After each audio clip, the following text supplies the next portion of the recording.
Christianity to Islam, a graduate of Christian Seminaries. Why am I talking about these two books? The one, Religious Literacy, the other, Stephen Carter's Culture of Belief. The reason I'm talking about these two books is that that's the context in which I grew up. A situation where most of us in the United States of America are religious illiterates. Not only are we illiterate about other people's religions, so most of us are religiously illiterate, right? Number one. And number two, they're encouraged to treat it as a hobby.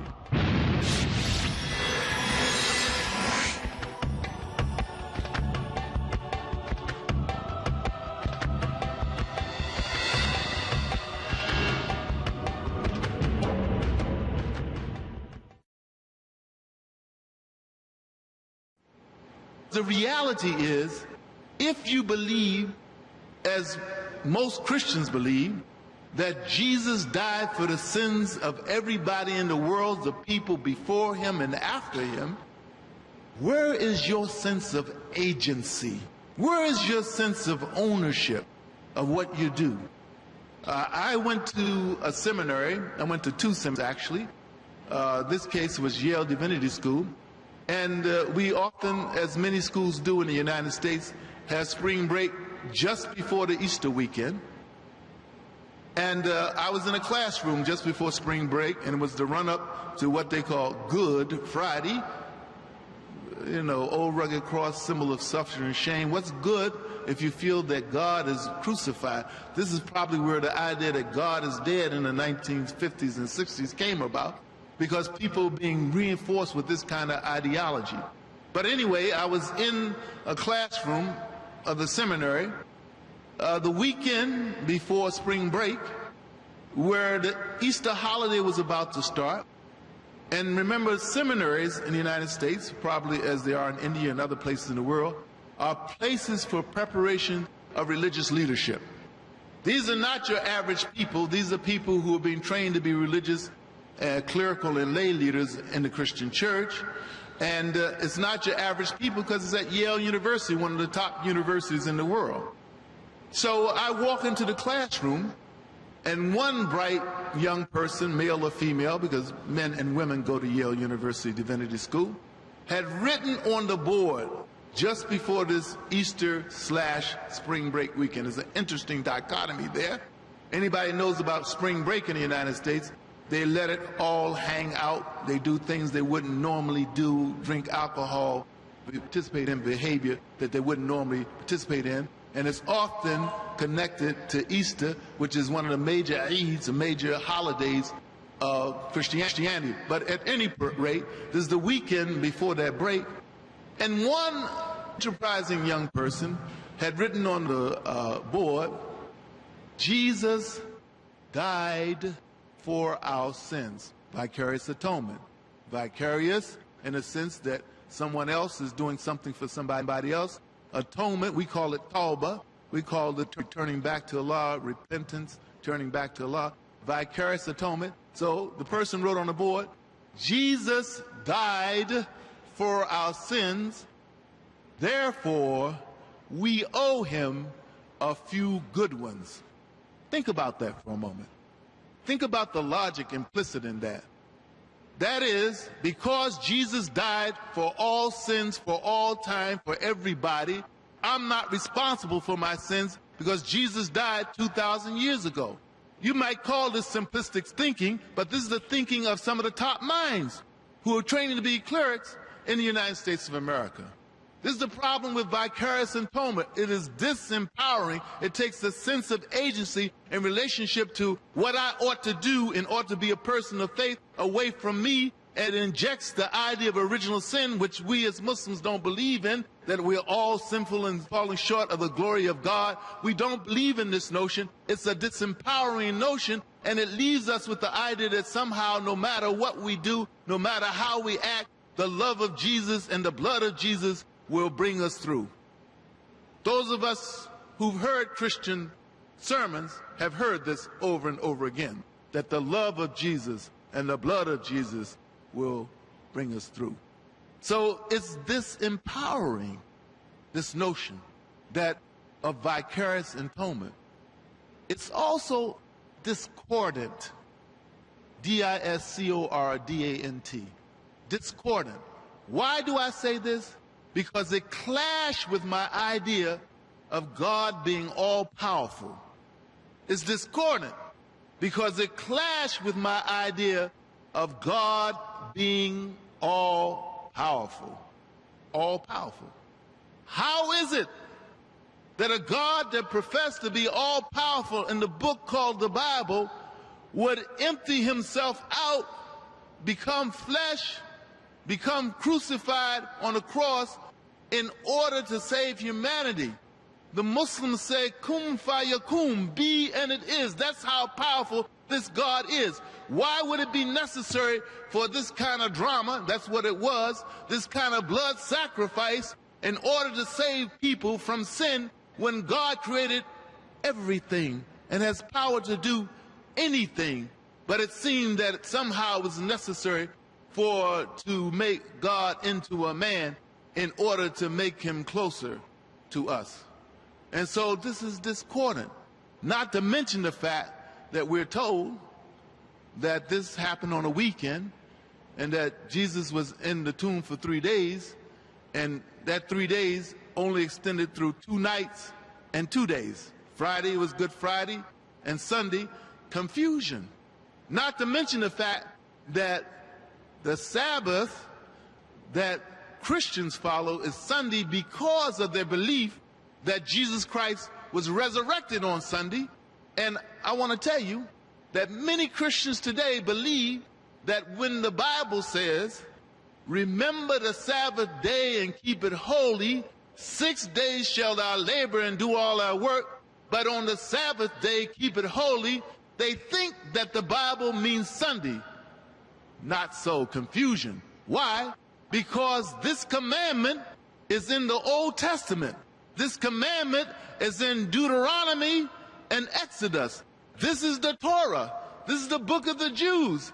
And when they say, remember the Sabbath day and keep it holy, 6 days shall thou labor and do all thy work, and on the Sabbath day keep it holy, they mean the Sabbath that the Jews observe today, the Sabbath that runs from sundown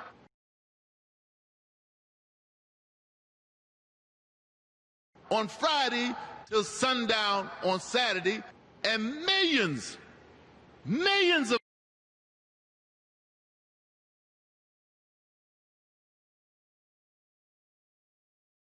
still believe that when they recite that commandment from the Old Testament that it means Sunday. Confusion. Vicarious atonement. Confusion. 3 days in the tomb, 2 nights, 2 days. Confusion.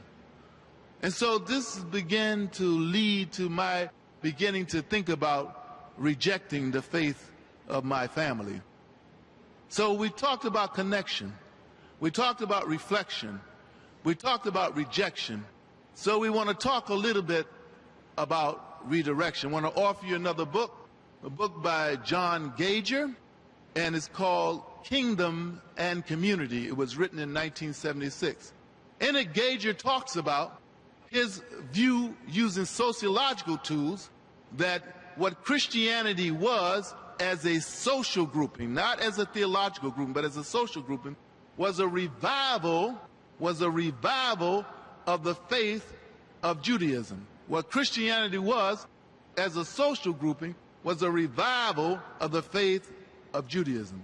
In other words, when you take a good look at Christianity, and this is a reasonable argument to make since Jesus was ethnically Jewish, it really was an attempt to reconnect the community at that time with the original covenant between the Jews and God. And this is a reasonable argument to make simply because Jesus Christ was Jewish, his disciples were Jewish, and the fact of the matter is that we Muslims believe that Jesus Christ was in fact sent only to the Jews. And this kind of position, that is, this idea, sort of reinforces it as emphasized by Gager in his book. And so when we look at it, we can see the relationship between the two, between Christianity and Islam. And at this time, remember, I'm still in Christianity, and I want to offer a final song that's I cry, I'm telling you why. Santa Claus is coming to town. He knows when you are sleeping. He knows when you are awake. He knows when you've been bad or good, so be good. And look at the kind of ideas were implanted in me as a young person who thought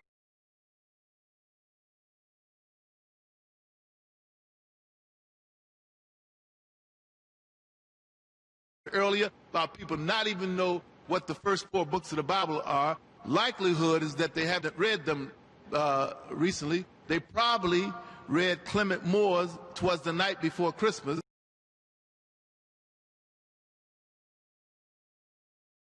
Jolly Old Saint Nick. So in 1934, we have a song that says, you better watch out, you better not cry, you better not pout, I'm telling you why. So it took it into the realm of fantasy, right? It fantasized, and then it humanized, and again, another human being is just like this whole idea of vicarious atonement. It humanized jolly old Saint Nick, even though it's somebody who could, it's fantasy life, because he can go down everybody's chimney all over the world. This is what I was taught. All over the world at the same time on Christmas Eve. But what's more important, he knows when you are sleeping. He knows when you are awake. He knows when you've been bad or good. So be good, for goodness sake. I want you to think about this for a moment. Who is the entity that's omniscient like this? Knows when you're sleeping, knows when you're awake, knows when you've been bad or good. This is the Creator. In fantasizing and humanizing this idea around Christmas, they transfer some attributes of the Creator to this mythical jolly old elf. He knows when you're sleeping, knows when you're awake, knows when you've been bad or good, so be good for goodness sake. You don't be good for the sake of your Christianity. You don't be good for the sake of Jesus Christ. You don't be good for the sake of the church. You're good for the sake of this fantasy, this human fantasy, because you want presents on December 25th. 25th, the Christian scholars will tell you it's not so. Never mind that it was a compromise between pagan ideas and the church, that December 25th, and the idea of the solstice and pagan gods. Never mind about the confusion that comes about out of this. And no disrespect to people maybe in the audience are Christian, but you can go and check these things yourself. These are things that I was taught to a large extent after I was grown up and went to Christian seminary. So we have the revival and attempt by Islam to revive the faith. How do we know this? The prominence of Jesus in the Quran. How do we know this? Jesus' name appears more often in the Quran than Prophet Muhammad, peace and blessings be upon him. Mary, the mother of Jesus, her name appears more in the Quran than the name of Prophet Muhammad, peace and blessings be upon him, and the name of Jesus. Most of the time, like 21 times, it is in relationship to Jesus, because he's known as Jesus, the son of Mary, in the Quran. And so if we're Muslim, we honor Jesus Christ. Why? Because we believe in a virgin birth. Why? Because we believe that he worked miracles by the leave of God. Why? Because we believe he was the Messiah or the sent one. Why? Because we absolutely understand that, according to the Quran, that he was the Word of God. That's why we honor him. We're to make no distinctions. It's back to connections, right? And so this is a revival. This is a revival of the faith of Jesus Christ. This is what Islam is. Because the reality is that much of what people say about Jesus and what they believe about Jesus, they can't find any warrant for it in their sacred text. I often tell my associates who are Christians that if Jesus Christ came back on Christmas or Easter and you invited Jesus Christ to your house, in the United States of America we have something called heavenly ham. That's an oxymoron if I ever heard one. Heavenly ham. This is ham that with sugar on it, right? It's heavenly ham. And it's a special treat for many people in the United States of America. They will buy it at Easter only, or they'll buy it at Christmas only, and they'll have a big meal, and they'll celebrate what they call the death and resurrection of Jesus Christ, vicarious atonement at Easter, and they will celebrate the birth of Jesus Christ at Christmas. Jesus, an ethnic Jew, ethnically speaking, came out of the Jewish community, didn't eat pork, unless he was out of step with the community. And so I said, if he came back, you even be able, he wouldn't be able to sit down at the table with you. So Islam comes to revive the ways of the original ways of the followers of Moses, peace be upon him, and the followers of Jesus Christ. Because these prophets, among others, are mentioned in the Quran, and how their people are treated them is mentioned in the Quran. And if you take a close look at the situation, you'll find out that in fact, that it is Islam that's closer to the way of Jesus Christ, peace be upon him, than the ways that have been promulgated by the church and the commercial interests that have taken it over. When you look at this Santa Claus, what we have is fantasized, commercialized, and humanized the Creator. Turn God into a fantasy, jolly old elf. We've commercialized that most of the money that retail stores make in the United States of America, I don't know about in other countries, they make it in the run-up to the Christmas holiday. And so Christmas in many ways is more important to the commercial interests in our country than it is to the church. Fantasize, commercialize, and humanize. Humanize in the sense that a human being, even though it's a fantasy human being, is given attributes only the Creator should have. Attributes that only the Creator should have. He knows when you are sleeping. He knows when you're awake. He knows when you're bad or good. So be good for goodness sake. So that's the fourth point. First point is connections. The second point, reflections. The third point is rejections. The fourth point is redirection or the revival. And the fifth point is revolution. The fifth point is revolution, where we get into the details of how I actually became Muslim. The book I offer you this time is a book by a Muslim named El-Hajj Malik Ash-Shabazz, known as Malcolm X. Malcolm X was a major figure in my transformation from Christianity to Islam. How did it happen? It happened in terms of three different phases of my life leading up to my taking Shahada, or the Declaration of Faith, in 1979. The first phase was that I went to segregated schools 1952 to 1964.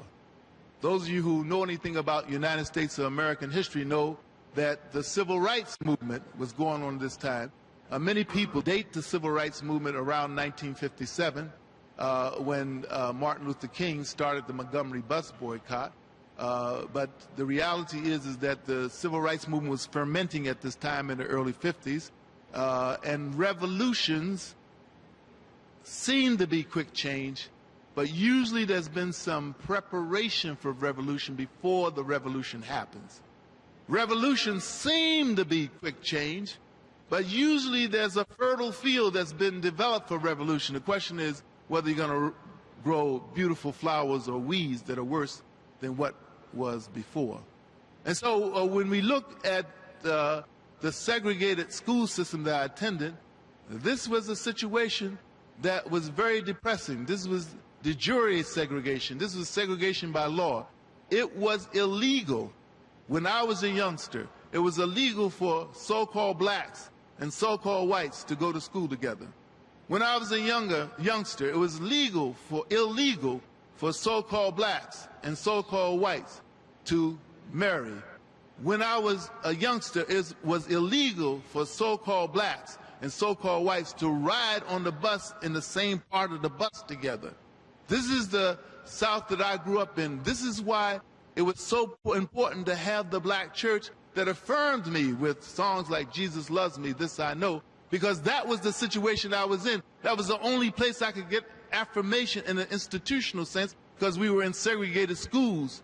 Everything was segregated. We lived in segregated neighborhoods. We were in segregated schools. We get secondhand books. We wouldn't get as much money as the so-called white schools. This was my situation, and this was the ground that I was in, and this was a situation that while I was in it, I didn't really understand the nature of oppression upon me.